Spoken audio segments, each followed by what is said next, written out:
Hello and welcome to Right Now. I'm Stephen Kent. First things first, we are a news show working every week to offer some discussion on the past, present, and future of the American right. And it is not easy to build that from scratch, but you can help us. So please hit that subscribe button for the show on YouTube and your podcatchers, and follow us on Twitter and Facebook at RightlyAJ.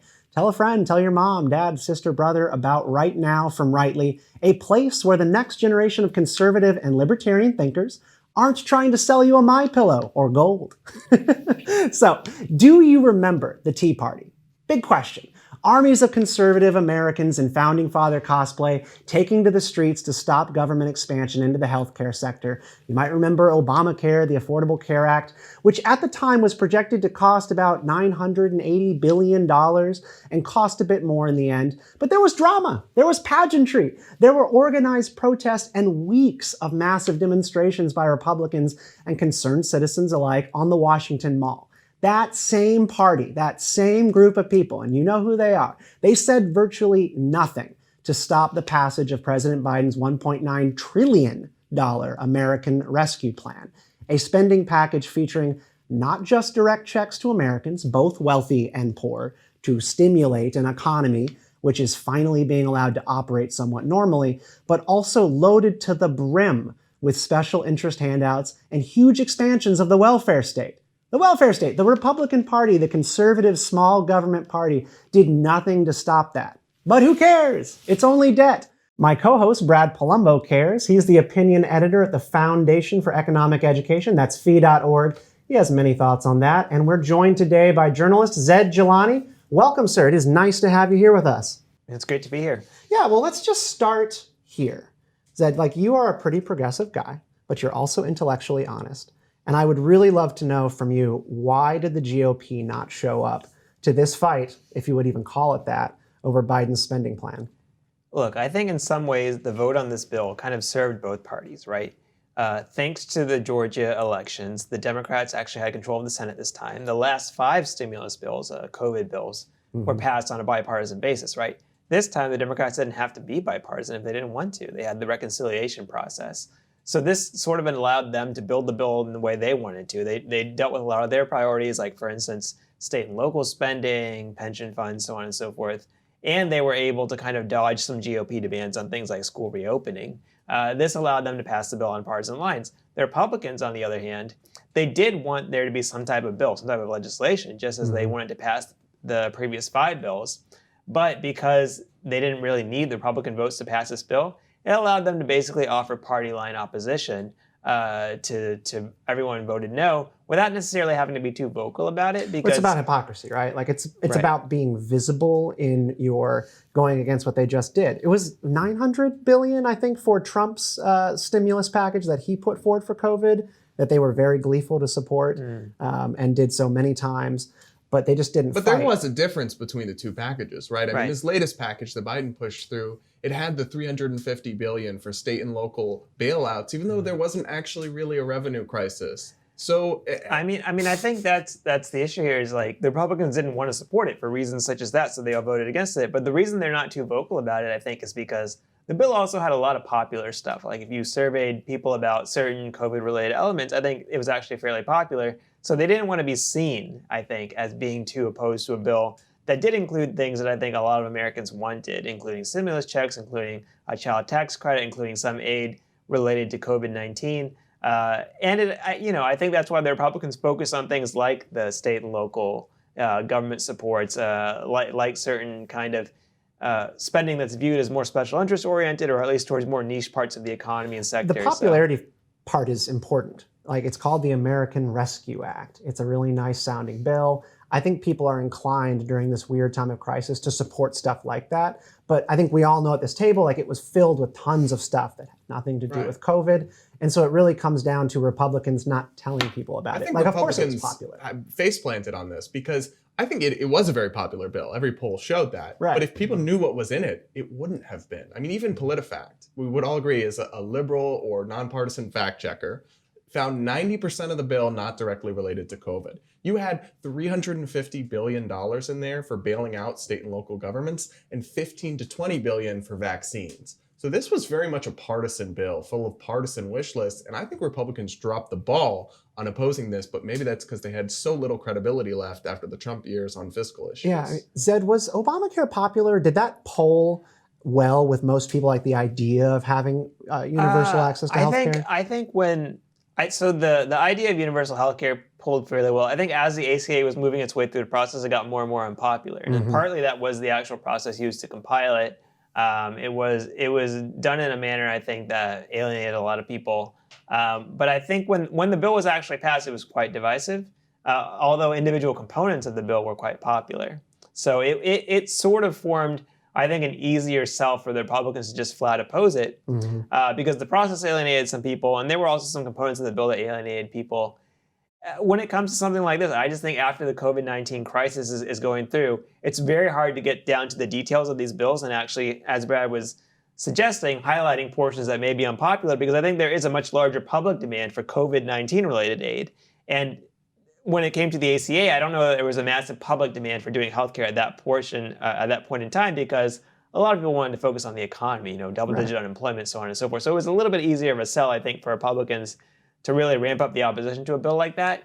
And for a bill like this, you have to get into a level of nuance. It's a little bit more difficult in politics as we know it today. And when it just comes to the numbers, they did couch it in a real principled stance against the spending. The spending will kill us and bankrupt the country.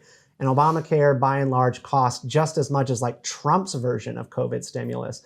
Biden's is like twice as much. So it's clearly not about the spending, it's about the specifics. I mean, do Republicans? I think we all know that they do. Like, they like to spend money.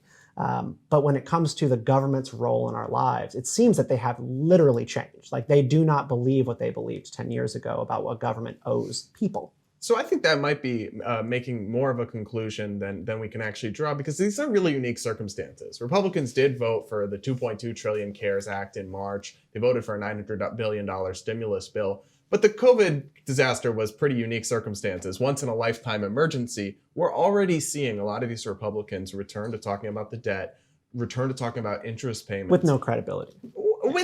Sure, some of them did have credibility. There were a few that stayed consistent on this, but Biden's just come out to this week with a plan for $3 trillion more. So we've already spent $6 trillion in the last year. Now he wants $3 trillion more on climate change, education, infrastructure, universal pre-K, and free community college for all. We are seeing, I think, Republicans rediscover this fiscal conservatism. Do you think, Zed, it will make a comeback under Biden, these kinds of Tea Party principles? I think it's difficult to say because we're so early in on this, and I think really COVID-19 has shifted the playing field so much, because I think right now, during the COVID-19 crisis, the government forcibly shut down like a huge swath of businesses across the country, right? So a lot of people, even if you're conservative leaning, are thinking, well, we're owed something, right? We're owed something after what the government did to us over the past year. The question is, how long does that feeling last? Like a year from now, if we're talking about, $1.5 trillion, $2 trillion infrastructure bill, are people going to be saying, okay, the economy is functioning pretty well now, do we really need a massive federal investment on this? And I think that's really, to me, it's really a matter of the fiscal conservative side has to somehow regain its momentum, because I think its momentum has just been sapped by the series of crises that we had over the past year. I think a lot of conservatives are much more focused on cultural issues, on immigration, on things like policing and public safety. And I just think that there isn't the exact same energy that there was under Tea Party. I mean, Tea Party was when I first moved to DC and started working sort of in politics. We were so in 2009. Young. We were so young. Right, I was so young back then. And I remember how tough the libertarian fiscal conservative message was everywhere you went. It was throughout cable news. There was tons of organizing. There was huge Tea Party rallies. Right now, all of that's basically sapped. And I think it's a matter, if that side wants to regain any of its footing in the debate, it's really a matter of regaining momentum, because it's not a matter of you don't have institutions, you don't have politicians who believe those things. Of course you have all that. But you have to be able to capture that public narrative in order to actually push that. And I think right now the public narrative has been shifted towards, we were in a really rough time altogether and during the COVID-19 pandemic, and we have to be able to get some spending through the door, even through repeated packages, to recover from that. And I don't think people feel fully recovered yet. And that's why I think what you mentioned about like the idea that people are owed something is really important. The government shut down the economy. COVID didn't shut down the economy necessarily. The government stopped people from working and having their livelihoods. So you can make a theory that they kind of owe you a check to keep things going. But then, like, Trump was the guy who reoriented the Republican Party around supporting things like Social Security. He threw out the Paul Ryan version of the party, and that was the party that when you and I both came to DC around the same time, we were kind of like looking at the exact same thing. They were really serious about Social Security is going bankrupt. The government can't actually fund this. It's a Ponzi scheme. And there is this thing that Trump realized, which is that Republican voters don't really believe that or care. They don't really care if it doesn't make economic sense. They want the government to take care of them because they feel like that's sort of its job. And that's what they get to be as Americans. And that's why there was always this angst about illegal immigrants being the ones who are pillaging the system in their view. It's not actually true. But that's what it all comes back to. We're Americans, we're owed something. Do people read into that too much, though, in the sense that how much was Trump's election really about policy? They'll say it represented a sea change and abandoning fiscal conservatism. Well, I think it represented a lot of people angry at the establishment, angry at the elite, who are voting on culture war, not so much on policy. But that is about culture, like whether or not the government owes you something. Like that is about a sense of what the country is. I think ultimately Trump didn't necessarily shift the policies themselves that much because as Brad was saying, like a lot of his election was just about certain culture war memes or personality or so on and so forth.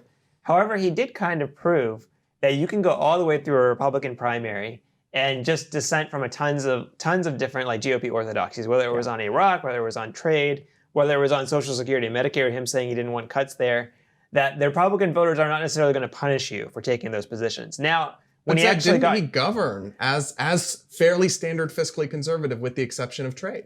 I think that's true. He also, that's the other half of it, is that he didn't dissent that much from the GOP orthodoxy in terms of actual governing. A little bit on trade, he was a little bit to the left on trade, a little bit to the right on immigration, but he didn't really dissent that much in terms of his actual governing posture. And then the GOP voters kind of didn't punish him for that either. So it kind of shows that this set of economic policy issues has maybe less relevance to the GOP voter base than maybe people had assumed 10 or 15 years ago. Now, how that plays out for the future of the Republican Party, I think remains to be seen. I mean, will it be that the next Republican presidential candidate, weighs in very heavily on culture, gets very much into divisive, gets fighting about things like transgender individuals in sports or things like that. Josh Hawley's the perfect fusion of this politician, right? That covers both those issues. Well, this is interesting because just the other day, Trump gave one of his first interviews since leaving office, and he dropped a couple names about keep an eye on these people, the future of the GOP. He said Rand Paul, Josh Hawley, Kristi Noem from this. I'm glad the patronage paid off. Right, but so think about it like this: you can have people with totally divergent economic views, but they're on the same page on the culture war, like Josh Hawley and Rand Paul. To me, that's very diagnostic of the future of the GOP. It's up for grabs for anybody who they could run on a very different policy agenda if they're playing to the tribal base, which really ultimately I think determines most people's votes. I think that's a really good point. I think a lot of American politics right now is based on negative polarization, right? It's a matter of can you own the libs, or can you do something towards some kind of foundational conservative beliefs? Are you in some manner showing that you are a respectable and loyal opponent of the other side? Fighter. And it's funny that Trump named these people who in many ways don't agree with each other at all, like Rand Paul, Kristi Noem, Josh Hawley, and Ted Cruz. You put four of them in a room, you might get 5 opinions on things, right? They have a range of differences. That's a political party, right? But I think Trump viewed them, one, as loyal to him because he always cares about that. And two, he views them, I think, as steady and rigid opponents of all of his opponents, which are Democrats, media institutions, so on and so forth. And I think that really does open up a future for the Republican Party that in some ways, what we just described maybe is somewhat cynical. We're saying voters don't care that much about policy. It's all about, this cultural posture. But in some ways, it's kind of optimistic because it also shows that there's a lot of room for people who want to create policy in a certain direction. Either it's a libertarian direction or it's a more populist direction. Those people, I think, will have a lot of room to argue as long as they can kind of manage the culture Marco Rubio war. is a perfect example of that. I mean, so he came out in support of Amazon workers looking to unionize. Kind of broke everybody's brains, mine included. Marco Rubio is supporting this. This is not a typical Republican position. But he couched it in culture war, didn't he? He was like, if Amazon is going to ban books, then their workers need to be able to unionize against them. It was more about owning Bezos. Owning the woke corporation. owning Amazon. It was, but also it was somewhat clever on his part because I think Rubio, since 2016, has hired up a lot of staff, I know some of them, who are interested in having a more industrial policy for the United States. They're fearful of China. And I think actually on an economic basis, they don't like Amazon in many ways. But they understand that what the Republican voter base cares about is that you can't buy certain books that dissent from certain liberal orthodoxy on Amazon anymore, right? As a monopoly power. And so I think that's why he was going to couch it in this language. He's not going to say workers of the world unite, because what Republican voters are going to go for that? But he is going to talk about, look, you care about being able to speak freely and to read freely and to see things freely, to watch the entertainment you want to do, and so on and so forth. And I think that's, it's a brilliant example, really, of how this Republican Party can go any number of directions as long as you're able to maintain certain cultural postures that aren't too alienating to the base. Like populism. You mentioned populism a moment ago, and there is very much, whether we like it or not, a populist sentiment among the voter base. But here's my question, Zed, is can't populism also be a free market message? I mean, you wrote, for example, a Wall Street Journal op-ed about the idea of a big government bailout for student loans is actually not progressive. It's a handout that disproportionately benefits wealthy and well-educated people at the working class taxpayers' expense. So I guess what I'm saying is maybe you could speak to that issue specifically, but also in general, can't that populist energy on some issues be harnessed for free market causes? Yeah, I mean, I think this is a very important thing to understand about populism. So I wrote a piece in December issue of the Washington Examiner. It was focused very much on Josh Hawley, but also on the larger populist question, is that populism is not necessarily a pro-government posture or position. Populism is basically skepticism of big institutions, right? Yeah. It's rallying people against big institutions. It can be big business or it can be big government. And I think that in many ways the Tea Party sort of had a populist sort of orientation, right? They saw themselves as trying to defeat bank bailouts, saw themselves as trying to defeat a mandate to buy private health insurance that was being imposed on them by a government in Washington, D.C. And I think you're absolutely right that populism can be steered in any number of directions. I do think that ultimately it is difficult to kind of reconcile it with a truly individualist type of libertarianism, because I think you're always going to be fighting some type of big institution. And sometimes those big institutions are perhaps going to be defending your individual liberties and rights, and that may end up being unpopular if you're rallying the masses of people. However, I do think that there is a case to be made, for instance, that what was being done with the lockdowns over the past year, right? I think that the opponents of those lockdowns were in many ways populists, right? They were trying to gather small business owners, people who were basically just had a small toehold in the economy, and suggesting that mayors and governors who were shutting down their businesses were actually doing this in a way Walmart was open. Walmart was open the entire time. They were benefiting big box stores, and they were benefiting primarily Amazon. Amazon's business was growing this entire time because they had to hire way more people to do deliveries, right? So I think there's a very strong sort of populist case that the government shutting down all those businesses was actually in favor of big business, right? Big business and big government were working together in that case. So there are ways, I think, that you can shape this in a way to steer that populist energy and anger towards governing institutions as well. I don't think it's just going to be business. I mean, does it kind of eat at you as someone who would like to see big and more robust government doing more things, that most of the actions that kind of big government has taken, right, in recent years has been kind of for everybody instead of targeted most at the needy and the most people on the margins of society? Because like we was talking about student debt, like you called it the Brahmin bailout, which I think is very well put in relation to the Indian caste system. And that's absolutely what it is. And I don't know whether or not we should be trying to have a active government that does kind of the same thing for everybody, or is really just about trying to raise the bottom floor.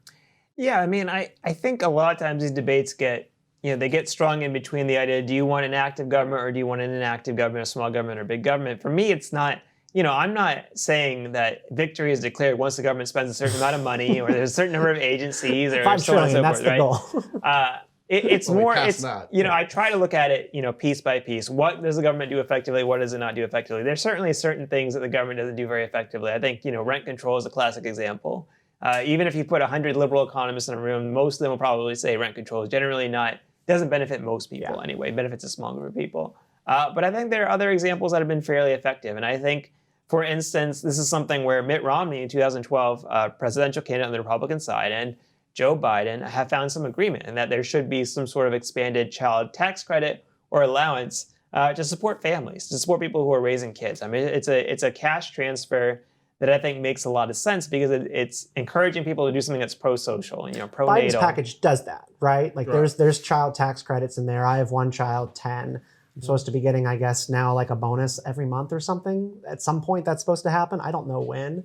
I mean, that's a huge thing. And I could use that for any purpose. Like I could take her out of public school, right? And put her into a charter school if I wanted with that kind of help, or get her a nicer laptop to do stuff. But that's already happening. So do we need more of it? But they also attached that to a bunch of crony spending and a bunch of carve out. It's like, it seems like you can't get one without the other, and they know that. So I guess, Zed, one thing I wanted to ask you about was this kind of realignment we've seen, where big business is now more or less often aligned with the Democrats, and Republicans are anti-big business. That's unthinkable compared to 10 years ago, but doesn't that show you something? And this is my libertarian speaking. Big government, in my view, interventions into the economy or spending trillions of dollars inevitably get skewed towards the people with the most lobbyists. And I mean, we've seen this about like the $15 minimum wage is being lobbied for by Amazon. If it was really pro-worker, Jeff Bezos wouldn't be pounding the pavement trying to get that passed into law. So isn't that a major roadblock for a populist progressivism that uses the government to help the working people? Look, it's very true. And I think this goes back to what we were discussing with populism. Populism is essentially skepticism of big institutions and of power. And the government is one of those sources of power, and it is a big institution. And often I think its functions and its sort of capacities are corrupted by money and by the fact that certain people have a much bigger voice in government than other people. And so I don't, I take those critiques to heart, and I think that they are something that people should be mindful of when they're crafting public policy and when they're engaging in any kind of activism on behalf of the government, that this is an institution that often ends up on the other side. I mean, one example would be pharmaceutical drugs. We're all talking about vaccines right now. We're all talking about treating people with healthcare. One of the big government interventions that actually has been maintained under a successive series of presidents is that you're not allowed to buy pharmaceutical drugs from Canada or from a number of other countries, right? It's a very special process to get them. And the main reason that exists is because the pharmaceutical industry in the United States has lobbied the government to say it's unsafe, which is really, really funny if you know a lot about the drugs in Canada, because a lot of them are just re-imported, right? They're like actually American-sourced drugs or American companies, but they're blocking them, saying it's not safe. Of course it's safe. And so there are definitely some areas where I think a more libertarian-minded person, and I think a more progressive-minded person who wants to see progressive aims, and I think a progressive aim is more affordable healthcare, should actually advocate in favor of less government, because sometimes the government is used in ways that are corrupt, is used in ways that I think actually harm the welfare of most people, usually for the benefit of a smaller group of people. Right, and like more affordable as the issue, like with healthcare, right? Like I think we mostly agree that subsidies inflate the cost. They take away the burden of the healthcare provider to actually be competitive and lower their prices. And the same thing's going to happen with daycares. Like the Biden relief package is going to pour money, I think $400 billion might have been the number, into daycares, and it's going to inflate their ability to raise their costs. I would like to make sure that people are watching over the next 5 to 10 years and make sure that daycare prices do not rise, because they are going to blame it on the daycares and not the subsidy that they just received this month. It seems like all these big government programs have these kind of interventions. I read one study about the $15 minimum wage that said it would increase the cost of childcare by thousands of dollars. So I guess I'm just skeptical you can really use the government at all to advance these causes, because it seems like there's always second and third order consequences. Putting money in people's pockets does not fix the problem of the high cost of living, right? So I think that kind of goes to the UBI question, because a lot of this seems like a precursor to a universal basic income debate. The direct checks to Americans that started before Trump left office, to me, as somebody who's been following UBI for couple of years now and getting progressively more interested in it as I go, I was like, oh, this can work. The government actually is sort of good at this. They passed the law, and then like less than a week later, the IRS sent me money. That's nuts. I didn't honestly think that they were capable of doing something that quickly. Now they did send $1 billion or $2 to dead people and to random Nigerian European scammers. Yeah, like you've pointed out the fraud, and you can continue to do that. But I was impressed. And I was like, if we can do this and we could possibly get it right and Americans like it, is there a case for restructuring our entire idea of welfare and workfare towards UBI? It's really interesting in that there have been a few studies of other places that have used UBI. So Iran, the country of Iran, used a UBI. In Alaska, they have sort of a basic income paid from it's a combination Oil, of right? like oil and also like they have like some kind of state investment fund. And what's really interesting is that I think conservatives made a critique of welfare. It was very prominent in the 80s and 90s. It culminated in welfare reform. That welfare basically created a disincentive to work. We're talking about AFDC, which got turned into TANF. Yeah. What's really interesting about the research on UBI is that it generally does not disincentivize work because it doesn't have an income cutoff. It's just a small amount of money that's given this exact same to every single person. And generally, like when they studied it in Iran, what they found is that people kept working, but they would use it to invest in their business, or they'd Yeah, use and if it I could to just like. say something like that, because like Andrew Yang campaigned on this, right? $1,000 a month to every American. And nobody would listen to him when he said, no one can live on $12,000 a year. They would be like, well, then people aren't going to work. And he was like, no, it allows them the ability to make better choices about who they work for and where they work. So I guess I like this idea as a replacement for a lot of the programs we have now that do disincentivize work. I mean, right now with these supercharged unemployment benefits you can get a year out after the pandemic was supposed to be temporary, right? Nothing's ever temporary. You can get paid, the majority of people on unemployment can get paid more on benefits than they can by going back to their jobs. Obviously, that is a dysfunctional system that in the long term, if kept in place, would hurt the labor market. Using something, the exact same money, taking it away from there and putting it into a UBI wouldn't have that. So I think if it's trading off, it's a promising idea. The problem is people seem to think you can just put it on top of everything. And there's no such thing as a free lunch. There's no such thing as money that comes out of the sky. We never get rid of stuff. You can't have it all. Yeah, well, I think actually Senator Romney has, in his child allowance proposal, he is trying to consolidate some of the other programs to fund it, as well as, I think, permanently phasing out sort of the SALT tax cap deduction, which is kind of a non-starter for the Democrats because they love that deduction. They love subsidies for rich Democrats. Yeah, basically it's a deduction for state and local spending, which allows basically blue states to keep their spending higher, right? Because then they can use it, they can tax people less and have that deduction basically almost kind of subsidize that spending. So, you know, it's a little bit of a tough thing to sell among a Democratic-controlled Congress. But I think it has a lot of promise in terms of delivering cash to families who have children, allowing them the leeway to use that cash as they please, because families know their own business best, right? The government doesn't necessarily know their business. Yep. And I think it consolidates some of the other programs. So actually, I think it's actually like revenue neutral. It's like it doesn't require any additional spending, doesn't require any additional debt. And I think it's a promising idea. And I'm sure someone can nitpick on some of the details of it, but I think it's moving in the right direction, which is suggesting that we actually should see the value of just getting additional cash to families who are, particularly those who are a little bit on the lower end of the economic spectrum, but just families in general. And also understanding that some of the existing programs are not really serving the purpose that they were intended to serve.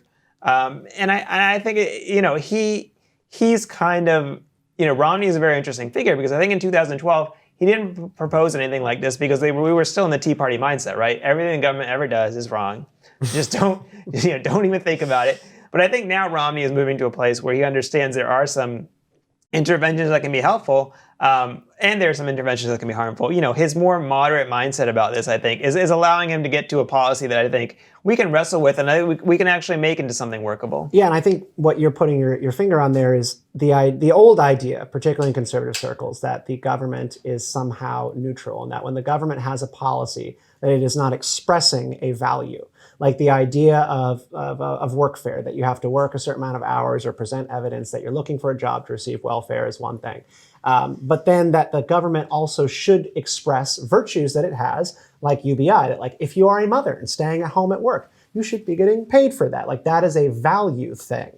And what Romney, I think, is trying to reorient the party around, along with Josh Hawley, is saying like the government has values and it expresses ours. So we need to try to get people to have more kids through a tax carve out. I don't really know how that actually works in reality. And there's also another element to this, which is that I think Romney has taken some flack from Marco Rubio, from one of his former staffers, Orrin Cass, saying that maybe Romney would be subsidizing people who some of them would not be working, which is probably true. His plan as written is that way. But I do think conservatives should take a good hard look at what governments in other countries do to kind of handle this problem. Like in Brazil, they have a program called Bolsa Familia, which is a conditional cash transfer program, meaning you give cash to low-income families, but you attach some conditions to it. And one of the conditions is like you have to make sure your kids get vaccinations, you have to make sure your kids go to school, they don't have high truancy rates, or maybe, go to a family planning class. I think this is a way you can kind of marry some of this liberal idea that, the government should be getting some more cash to these families, but also marry it with the conservative ideas that you have to have some amount of responsibility yourself. You have to have some kind of virtue yourself. You have to be promoting certain pro-social behaviors. And I think once you marry those two things and you kind of promote programs like Bolsa Familia in Brazil, or there's similar programs all over the world, I think we're getting to a place where we actually can, I think we can use government to promote better, one, to lower poverty by giving people more money, and also to promote more pro-social behavior. I think that kind of marries the liberal conservative ideologies in many ways. And I think that's something we should seriously think about in this country, because I think we often think about, okay, the government should either give people a bunch of money or the government shouldn't do anything, right? Yeah. There are other options besides that, right? So Right, and I think the thing that never gets touched on, and again, kind of going back to Andrew Yang when he ran for president, nobody asked him on any debate stage, well, what about the issue of illegal immigration and perceptions that it is out of control by most Americans,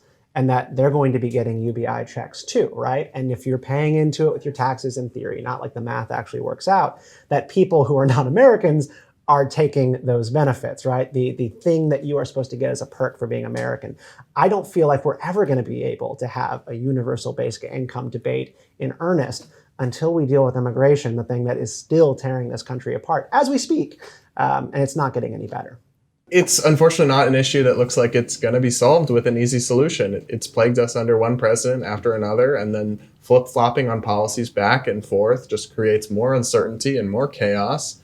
It's a shame because Americans actually agree on immigration, American voters. They're generally pro-legal immigration, supportive of it, and then oppose illegal immigration and support border security. So you really think you would have been able to see some type of compromise or solution. But that's Washington, D.C. for you, I guess. We're all in the swamp. Well, I guess to bring this out to another topic, someone else who the government has failed. We have a pop culture question here that I want to bring forward to everybody. So while we are talking about getting paid, here's a question. Are the Avengers eligible for those stimulus checks? They don't make any money, and they certainly don't have any recent information on file with the IRS. And we learned about that in the first episode of The Falcon and the Winter Soldier on Disney+. That's an Avengers spinoff. The Falcon, Sam Wilson, can save the world, but he can't get a loan. His application is rejected at the bank because he can't show sufficient income for the past 5 years after he was blipped off the face of the earth by Thanos. What did y'all think of this? Because the discourse over this has been cracking me up. I guess that issue here is, can an Avenger get a loan when they don't have income after they've been saying saving the world? I found this funny because who pays them? The kind of woke critics that blog in the entertainment media and everything were saying, this is capitalism, this is racist, this is markets hurting people. And I'm like, well, hold on. You want the bank to give the loan to people that don't have incomes? Didn't we have a whole financial crisis? It came from @McKinseyist, right? So McKinseyist writes, the bank won't give the Falcon a loan because he doesn't have income for the last 5 years because billions disappeared in the blip. Even in propaganda movies, capitalism is still the worst. I reject it. Why would a bank give someone a loan that doesn't have income? Yeah. Is that not a recipe for disaster? But shouldn't they have some special policy? Because it's like half the planet wasn't there for 5 years. You think they'd have a workaround? They really should have a workaround in this case. Like it's not his fault. Like it doesn't speak to his financial credibility or his credit score or like if he's good for it or not. Like it speaks to like everyone literally not being there for 5 years. Your credit score has dropped to at least 400. No, it's an important question, and I think it goes to, if the Avengers are going to get paid, who should pay them? A lot of the consternation was over Tony Stark basically not ponying up the money after he died in Infinity War, or Endgame, sorry. So you had, this is Esquire saying, Falcon helped kill Thanos, but he can't get a loan. Even the MCU believes in redlining. I mean, I take the point, but that's a racial discrimination question.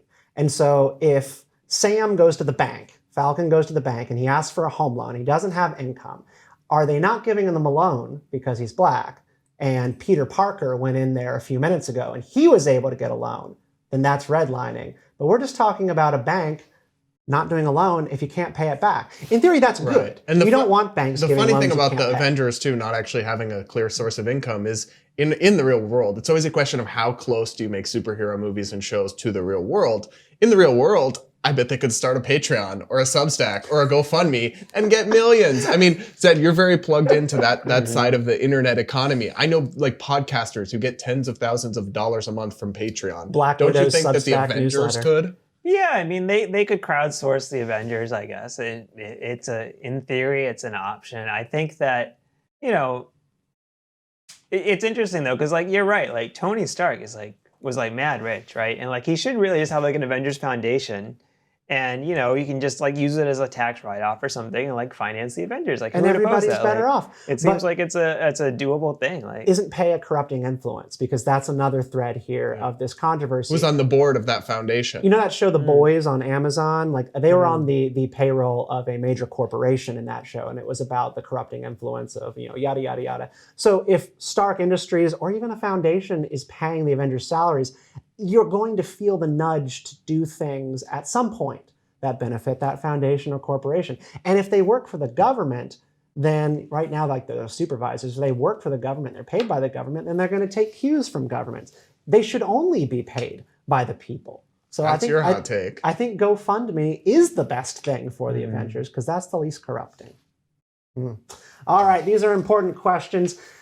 We like to end every show on a little bit of good news. So, in keeping with that custom, I was struck this week by news that the growth of our electronic waste pile is finally slowing down. A study from Yale was published in the Journal of Industrial Ecology. That's a mouthful. And if that's not on your reading list, then I'm going to fill you in on it. So, hardwired waste has been slowing down since 2015.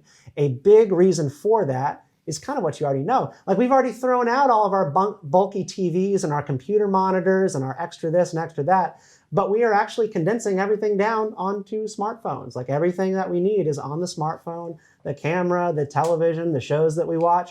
So we have fewer gadgets, and as such, the world is getting cleaner.